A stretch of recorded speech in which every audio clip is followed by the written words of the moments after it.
Hey everyone, it's Fitz with the Daily Delivery. It's a college football weekend without Kansas State being in action. And I know that might make you sad, but I need the break. So feel good for all of us who've been grinding away this football season. But I'm going to watch so much football this weekend, I'm going to barf. That was too much information.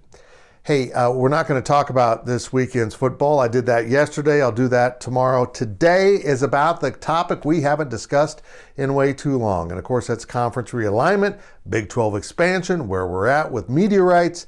And Brett Yormark, the new commissioner of the Big 12, is out working it again, hitting up a lot of media, including ESPN, as he grinds through this process of early discussions with current partners, ESPN and Fox, about what this new conference, the new 12, as I've been calling it, without Oklahoma and Texas and the 4 new additions, can expect from possible media rights. Now look, they have the right to negotiate exclusively with the Big 12 until like February of 24. I mean, this is way ahead of schedule for the Big 12, but Yormark wanted to get a good evaluation of where this conference sits in terms of its value in the upcoming media negotiations. And there is a former Fox sports executive on Twitter who's been really helpful and informative, but he did indicate that he wouldn't expect any real numbers to be shared at these negotiations.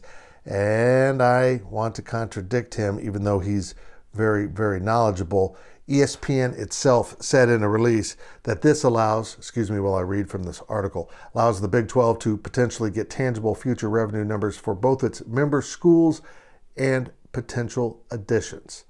That's very interesting because that means they're also looking at potential additions beyond the 12 that they will have. So what does it mean if you add this school, these schools, another school from the East? They're going through all of that.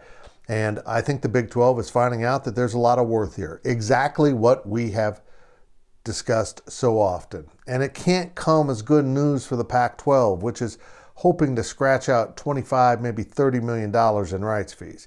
And also keep in mind, the Big 12 can accept the talk from Fox and ESPN, but put it off till 24, because in that spring of that year, you can negotiate with anyone. We'll see what Brett Yormark does, but I would think ESPN and Fox would like to lock up the Big 12 to go with their other packages. Now, there's some things to be careful with, and I'll get into that next week, but here is what Brett Yormark told media members, and this is from Forbes. I can tell you that from a TV's perspective, we'll go up in value. We're not going backwards. We're not staying flat.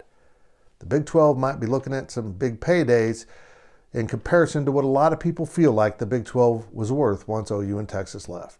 It's apparently worth plenty.